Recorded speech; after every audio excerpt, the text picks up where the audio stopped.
Hello दोस्तों, beginners point में आपका स्वागत है। और अभी हम कर रहे हैं करंट अफेयर्स, जो है 15 और 16 की। उपराष्ट्रपति धनखड़ ने ग्वालियर में किया देश के पहले जियो साइंस म्यूजियम का उद्घाटन। जियो साइंस म्यूजियम का उद्घाटन हुआ है कहाँ पे? ग्वालियर में। और किसने किया है? उपराष्ट्रपति धनखड़ ने। और कौन सा है ये? पहला है देश का। उपराष्ट्रपति जगदीप धनखड़ ने ग्वालियर के महाराजा बाड़ा सिंह स्थित विक्टोरिया मार्केट की ऐतिहासिक इमारत में आज रविवार को देश के पहले अत्याधुनिक जियो साइंस म्यूजियम का उद्घाटन किया। इस कार्यक्रम में राज्यपाल मुंगई पटेल, मुख्यमंत्री डॉक्टर मोहन यादव, केंद्रीय मंत्री ज्योतिरादित्य सिंधिया और अन्य गणमान्य व्यक्ति मौजूद रहे। इस संग्रहालय में पृथ्वी और मानव जाति के विकास की अनूठी जानकारी उपलब्ध है। यहाँ पृथ्वी की उत्पत्ति, ज्वालामुखी, भूकंप और मानव सभ्यता के विकास की प्रक्रिया को आधुनिक तकनीकों और मल्टीमीडिया डिस्प्ले के जरिए समझाया गया है। म्यूजियम में डायनासोर का अंडा और अन्य दुर्लभ वैज्ञानिक नमूने भी रखे गए हैं, जो दर्शकों के लिए मुख्य आकर्षण है। म्यूजियम की 2 गैलरियां हैं। पहली गैलरी में पृथ्वी की उत्पत्ति और विकास को रोचक तरीके से दिखाया गया है, जबकि दूसरी गैलरी में मानव जाति और सभ्यता के विकास की कहानी को प्रदर्शित किया गया है। इसमें यह भी दिखाया गया है कि कैसे डायनासोर का अस्तित्व समाप्त हुआ और मानव सभ्यता ने विकास किया। उपराष्ट्रपति धनखड़ ने उद्घाटन के बाद संग्रहालय की गैलरियों का दौरा किया और वहां प्रदर्शित जानकारियों की सराहना की। उन्होंने इसे ग्वालियर वासियों के लिए एक अनमोल तोहफा बताया। इस संग्रहालय का उद्देश्य बच्चों से लेकर वयस्कों तक भूविज्ञान से जुड़ी जिज्ञासाओं को पूरा करना और वैज्ञानिक दृष्टिकोणों को बढ़ावा देना है। यह संग्रहालय राष्ट्रीय विज्ञान संग्रहालय परिषद और ग्वालियर नगर निगम के सहयोग से बनाया गया है। इसने ग्वालियर को एक नई पहचान दी है और यह न केवल शिक्षा बल्कि पर्यटन को भी बढ़ावा देगा। पीएम सूर्य घर योजना ने हासिल की बड़ी कामयाबी। साल भर में 6.85 लाख से अधिक सोलर पैनल का इंस्टॉलेशन। प्रधानमंत्री सूर्य घर मुफ्त बिजली योजना एक बड़ा मुकाम हासिल किया है। इस योजना के तहत अब तक 6.85 लाख से अधिक रूफटॉप सोलर पैनल का इंस्टॉलेशन हो चुका है। इस साल फरवरी में शुरू हुई इस योजना के तहत अब 6,85,763 इंस्टॉलेशन हो चुका है, जो पिछले 10 सालों में हुए इंस्टॉलेशन का 86% है। योजना के तहत सबसे अधिक मांग 3 से 5 किलोवाट लोड सेगमेंट में रही, जो कुल इंस्टॉलेशन का 77% है, जबकि 14% इंस्टॉलेशन 5 किलोवाट से अधिक के सेगमेंट में हुए। गुजरात में सबसे ज़्यादा इंस्टॉलेशन हुए, इसके बाद महाराष्ट्र, उत्तर प्रदेश और केरल का स्थान है। गुजरात में इस योजना के तहत 2,86,545 सोलर इंस्टॉलेशन किए गए। महाराष्ट्र में 1,26,344 इंस्टॉलेशन के साथ दूसरे स्थान पर है। उत्तर प्रदेश 53,423 इंस्टॉलेशन के साथ तीसरे स्थान पर है। संसद में दी गई जानकारी के मुताबिक पीएम सूर्य घर मुफ्त बिजली योजना के तहत अब तक लगभग 1.45 करोड़ पंजीकरण हो चुके हैं। योजना का लक्ष्य मार्च 2027 तक 1 करोड़ घरों को सोलर बिजली से जोड़ना है। गौरतलब है कि प्रधानमंत्री नरेंद्र मोदी द्वारा शुरू की गई इस योजना का उद्देश्य वित्त वर्ष 2027 तक आवासीय क्षेत्र में 1 करोड़ रूफटॉप सोलर इंस्टॉलेशन करना है। इसके लिए 75,021 करोड़ रुपए का बजट आवंटित किया गया है। फिलहाल त्रिपुरा, झारखंड, अरुणाचल प्रदेश और मणिपुर जैसे राज्यों में इंस्टॉलेशन की संख्या तेजी से बढ़ रही है। योजना को जमीनी स्तर पर लोकप्रिय बनाने के लिए शहरी स्थानीय निकायों और पंचायतों को प्रोत्साहन दिया जा रहा है, ताकि वे अपने क्षेत्रों में रूफटॉप सोलर सिस्टम को बढ़ावा दें। इस योजना से लोगों को आय में वृद्धि, बिजली के बिलों में कमी, रोजगार के अवसर मिल रहे हैं। 1 करोड़ घरों को लाभ पहुंचाने के लक्ष्य के साथ यह योजना सरकार को सालाना 75,000 करोड़ रुपए की बिजली लागत बचाने में भी मदद करेगी। यह योजना घरों को 40% तक की सब्सिडी प्रदान करती है, जिससे नवीकरणीय ऊर्जा को सस्ता और सुलभ बनाया जा रहा है। योजना को सफलतापूर्वक लागू करने के लिए सरकार REC, डिस्कॉम्स और वेंडर्स सहित सभी हितधारकों के साथ मिलकर काम कर रही है और इस दिशा में आने वाली सभी चुनौतियों का समाधान कर रही है। भारत ने जैमका को 60 टन चिकित्सीय सहायता भेजी, स्वास्थ्य संबंधी जरूरतों को करेगी पूरा। भारत ने जैमका के स्वास्थ्य ढांचे को मजबूत करने और आपदा प्रबंधन की तैयारी में मदद के लिए शनिवार को लगभग 60 टन आपातकालीन चिकित्सा उपकरण, जनरेटर और अन्य आवश्यक सामग्रियां भेजी। विदेश मंत्रालय के प्रवक्ता रणधीर जायसवाल ने शनिवार को इस मानवीय सहायता की जानकारी दी। उन्होंने एक्स हैंडल पर लिखा, भारत ने जैमका को मानवीय सहायता भेजी है। लगभग 60 टन आपातकालीन चिकित्सा उपकरण, जनरेटर और अन्य आवश्यक सामग्री का एक कंसाइनमेंट जैमका के लिए रवाना हो गया है। यह सहायता जैमका की स्वास्थ्य संबंधी जरूरतों को पूरा करेगी, चिकित्सा ढांचे की पुनर्बहाली में मदद करेगी और तूफानों के खिलाफ आपदा प्रबंधन को मजबूत करेगी। भारत जैमका के गहरे ऐतिहासिक और सांस्कृतिक संबंध। भारत और जैमका के बीच गहरे ऐतिहासिक और सांस्कृतिक संबंध हैं जो उनके साझा औपनिवेशिक अतीत, लोकतांत्रिक मूल्यों और क्रिकेट के प्रति सम्मान की पर आधारित हैं। हाल ही में प्रधानमंत्री नरेंद्र मोदी के निमंत्रण पर जैमका के प्रधानमंत्री एंड्रयू होलनेस ने 30 सितंबर से 3 अक्टूबर तक भारत की अपनी पहली आधिकारिक यात्रा की। इससे पहले नई दिल्ली में हुई द्विपक्षीय बैठक के दौरान प्रधानमंत्री होलनेस ने भारत के साथ स्टेम, विज्ञान, तकनीक, इंजीनियरिंग, गणित, शिक्षा, डिजिटलीकरण, सुरक्षा, ऊर्जा जैसे क्षेत्रों में सहयोग बढ़ाने की इच्छा व्यक्त की। प्रधानमंत्री मोदी ने भारत जैमका संबंधों के पीछे मौजूद साझा इतिहास को रेखांकित किया और प्रधानमंत्री होलनेस को भारत का लंबे समय से मित्र बताया। उन्होंने भरोसा जताया कि इस यात्रा से द्विपक्षीय संबंधों में नई ऊर्जा का संचार होगा। प्रधानमंत्री होलनेस ने भारत की प्रशंसा की। प्रधानमंत्री होलनेस ने अपनी यात्रा को सफल बताते हुए ग्लोबल साउथ, वैश्विक दक्षिण के लिए भारत की मजबूत वकालत और जैमका जैसे देशों के विकास में योगदान की सराहना की। उन्होंने भारत के क्रिकेट कौशल और जैमका की एथलेटिक्स, खासतौर पर ट्रैक और फील्ड में भारत को आपसी आदान प्रदान और सहयोग के अवसरों के रूप में रेखांकित किया। पीएम मोदी ने संविधान पर चर्चा के दौरान विकसित भारत के लिए रखे 11 संकल्प। प्रधानमंत्री नरेंद्र मोदी ने शनिवार 14 दिसंबर को संविधान की 75 वर्ष की गौरव यात्रा पर लोकसभा में आयोजित चर्चा के दौरान विकसित भारत के लिए देश के 11 संकल्प रखे। इसमें नागरिक कर्तव्य, सबका विकास, भ्रष्टाचार के खिलाफ जीरो टॉलरेंस, आरक्षण मिलता रहे और यह धर्म के आधार पर ना हो जैसे संकल्प शामिल हैं। राजनीतिक स्वार्थ के लिए संविधान को ना बनाया जाए हथियार, पीएम मोदी। प्रधानमंत्री ने लोकसभा देर शाम चली चर्चा में अपने वक्तव्य में कहा, आज मैं इस सदन में के पवित्र मंच से 11 संकल्प सदन के सामने रखना चाहता हूँ। चाहे नागरिक हो या सरकार हो, सभी अपने कर्तव्यों का पालन करें। हर क्षेत्र, हर समाज को विकास का लाभ मिले। सबका साथ, सबका विकास हो। भ्रष्टाचार के प्रति जीरो टॉलरेंस हो। भ्रष्टाचारी की सामाजिक स्वीकार्यता ना हो। देश के कानून, देश के नियम, देश की परंपराओं के पालन में देश के नागरिकों को गर्व होना चाहिए। गुलामी की मानसिकता से मुक्ति हो। देश की विरासत पर गर्व हो। देश की राजनीति को परिवारवाद से मुक्ति मिले। संविधान का सम्मान हो। राजनीति स्वार्थ के लिए संविधान को हथियार ना बनाया जाए। संविधान की भावना के प्रति समर्पण रखते हुए जिनको आरक्षण मिल रहा है उसको ना छीना जाए और धर्म के आधार पर आरक्षण की हर कोशिश पर रोक लगे। महिला नेतृत्व में विकास हो और भारत दुनिया के लिए मिसाल बने। राज्य के विकास से राष्ट्र का विकास हमारा मंत्र बने। एक भारत श्रेष्ठ भारत का ध्येय सर्वोपरि है।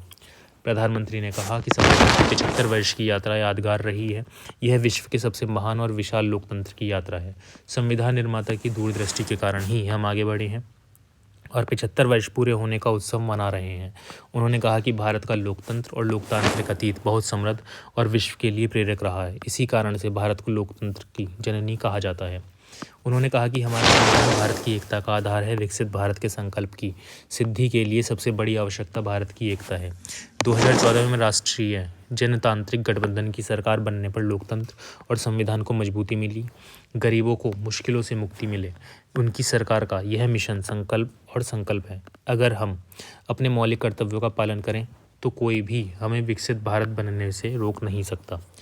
पीएम ने कहा कि आज हमारी यह हर योजना महिला केंद्रित होती है। यह बहुत ही अच्छा सहयोग है कि संविधान के 75 वर्ष पूरे होने पर देश के शीर्ष राष्ट्रपति पद पर एक आदिवासी महिला विराजमान है। हमारे सदन में और मंत्रिमंडल में महिलाओं की संख्या लगातार बढ़ रही है।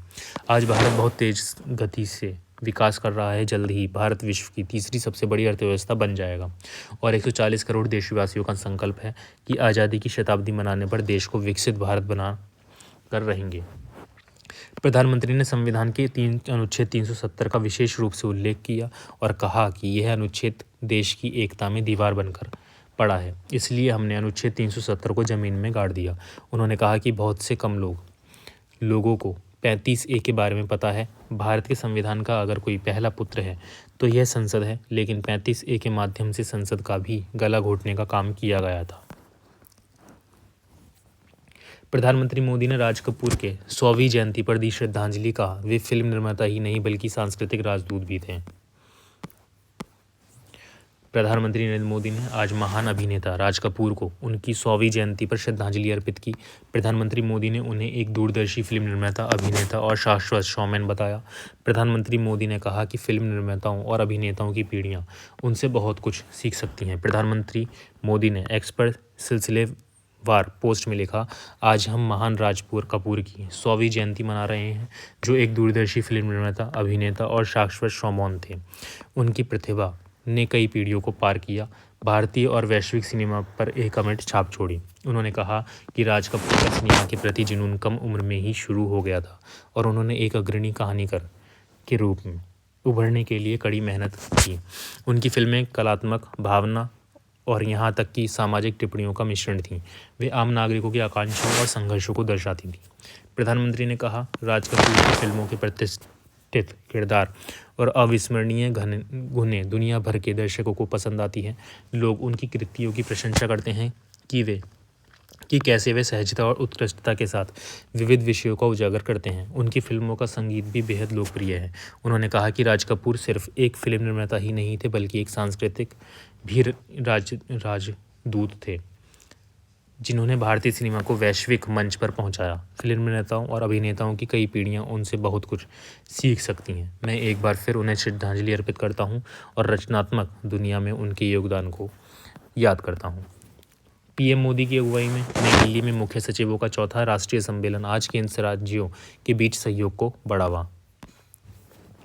प्रधानमंत्री नरेंद्र मोदी आज और कल यानी 14 और 15 दिसंबर को नई दिल्ली में देश के सभी राज्यों के मुख्य सचिवों के चौथे राष्ट्रीय सम्मेलन की अध्यक्षता करेंगे।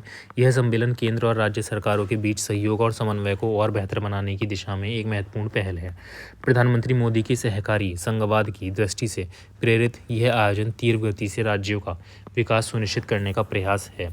भारत सरकार के पत्र एवं सूचना कार्यालय PIB द्वारा जारी जानकारी के मुताबिक यह सम्मेलन उद्यमिता, रोजगार और कौशल को बढ़ावा देना, जनसंख्या की लाभांश का लाभ उठाना विषय पर केंद्रित होगा। इसमें केंद्र और राज्यों के साथ साझेदारी में एक साझा विकास एजेंडा तैयार करने और उसे लागू करने की रूपरेखा तैयार की जाएगी। इसका उद्देश्य ग्रामीण और शहरी क्षेत्रों में स्थायी रोजगार के अवसर सृजित करते हुए देश की जनसंख्या के लिए लाभकारी पहलुओं का उपयोग करना है। सम्मेलन में 6 प्रमुख क्षेत्रों पर होगी विस्तृत चर्चा। सम्मेलन के दौरान 6 प्रमुख क्षेत्रों पर विस्तृत चर्चा होगी, जिनमें विनिर्माण, सेवा क्षेत्र, ग्रामीण गैर कृषि क्षेत्र, शहरी विकास, नवीकरणीय ऊर्जा और परिपत्र अर्थव्यवस्था शामिल है। इसके अलावा विकसित भारत के लिए अग्रणी प्रौद्योगिकी का उपयोग, आर्थिक विकास केंद्रों के शहरों का विकास, राज्यों में निवेश बढ़ाने के लिए आर्थिक सुधार और मिशन कर्मयोगी के माध्यम से क्षमता निर्माण पर विशेष सत्र आयोजित किए जाएंगे।